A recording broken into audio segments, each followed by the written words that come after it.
Hi everyone, welcome to the Highlights from Ukraine podcast, your daily audio summary of the latest news reported in the Ukrainian media. My name is Artem, and here is the news. For 664 days, Ukraine defends itself against the forces of the Russian invasion. President of Ukraine Volodymyr Zelenskyy held a large press conference yesterday, reports Ukrainska Pravda. The president assured that he has a working relationship with Commander-in-Chief Valery Zaluzhny and plans to go on working with him. Zelenskyy has refused to name the 2024 Ukrainian goals in the war, as there were difficulties in the south this year because everyone was talking about Ukraine's aims. At the same time, the Ukraine's president stressed that the military leadership will not change its strategy of seeking to liberate all Russia-occupied territories, nor will it abandon its commitment to restoring the borders established at the time of independence of Ukraine in 1991. Quote, "The strategy cannot be changed according to our constitution. These are our territories. As for the tactics, we can change the approach after we review the outcome of our actions in Ukraine's south in 2023. We will get a clear picture by the end of the year," unquote. Zelenskyy also noted that Russia has not achieved its goals in its war against Ukraine. He mentioned that Russian President Vladimir Putin recently declared that Russia would continue to pursue its goals in the war. Zelenskyy also stated that even when the Ukrainian forces reach the established state borders, it will not guarantee the end of the war. When asked if the war will end in 2024, the president stated that no one knows when the war in Ukraine will end, but Ukrainians can bring this moment closer if they do everything necessary for the victory. Quote, "We can live with skepticism, but we can lose our country by being too skeptical, and I am not ready for this. And I know that there are a lot of people like me, there are millions. We are not ready to give away our country. It will be like that from the first day until the last. If we preserve all the goals we have, everything we can, and make a lot more than each of us is capable of, then I am sure we can bring this victory closer," unquote. The president commented on the situation with mobilization to the armed forces. According to him, at one of the most recent meetings of the staff, Ukrainian military officials offered to mobilize an extra 450 to 500,000 people. Zelenskyy said that he asked them for more detailed plans. For example, what will happen with those who are serving now, if they should be demobilized, and how? Quote, "We have questions regarding rotation. There is a question of vacations. That is, there should be a comprehensive plan, and in this mobilization law you must provide answers to me and society first of all," unquote. He said that the military should prepare and present a comprehensive plan at the headquarters, and then they should communicate on this issue to the Verkhovna Rada, which should approve the relevant changes to the legislation.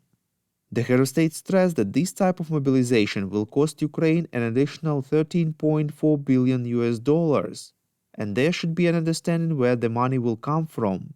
Volodymyr Zelenskyy argued that 6 taxpayers are required to support one serviceman. Quote, "So take 500,000 people, multiply by 6, and understand that I, the government, and all of us need to find an additional 3 million taxpayers starting in January," unquote.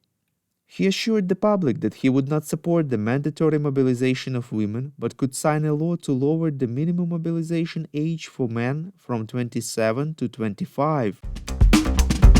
We would really appreciate if you could recommend us to your friends and family, as well as share information on social media. This way more people would learn about the podcast and truth about Russia's invasion of Ukraine. Talking about foreign policy and international support, Volodymyr Zelenskyy expressed confidence that the US will continue supplying Ukraine with aid. Quote, "We are waiting for this aid. They know what we need it for in detail, as well as how it will influence the situation and how postponing some deadlines may affect it," unquote. The head of state believes that the first decisions of the US president elected in 2024 could significantly affect the course of the war in Ukraine if US policy becomes more domestically focused. Quote, "If one powerful piece falls out, the mechanism starts to crumble. And so, if we allow the leaders of this assistance, the US, to fall out of the platform of assistance, it will definitely have an impact, and it will definitely not be positive for assistance in Europe," unquote. The president added that he trusted Western partners. Zelenskyy has said that he hopes that the new Polish government led by Donald Tusk will help resolve a border blockade by Polish carriers. The president noted that he considered the previous government, which was in place after the parliamentary elections in October, to be responsible for the blockade of the border. On the subject of relations with Poland in the context of the blockade, Zelenskyy added that he had spoken about it with President Andrzej Duda and the two leaders had straightened out the situation. Talking about relations with Hungary, the Ukrainian president said that sometimes Budapest's policy towards Kyiv is not entirely friendly. Yet the two countries can find a diplomatic solution to their disputes, which requires a meeting with Hungarian Prime Minister Viktor Orban. Zelenskyy stressed that Ukraine and Hungary are neighboring countries, and despite the challenges and years of Russia's full-scale war against Ukraine, the experience of our direct dialogue has not allowed us to actually feel powerful, friendly relations against Russian aggression and occupation.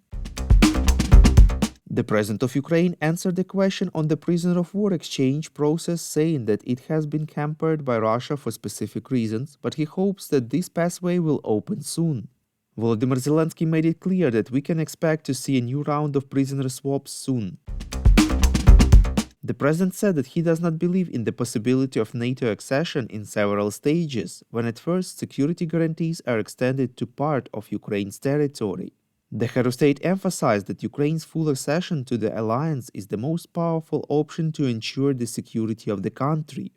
Zelenskyy stressed that Kyiv has not yet received any proposals from its official partners regarding Ukraine's partial accession to the alliance, but he has heard those ideas being discussed and is extremely skeptical about them.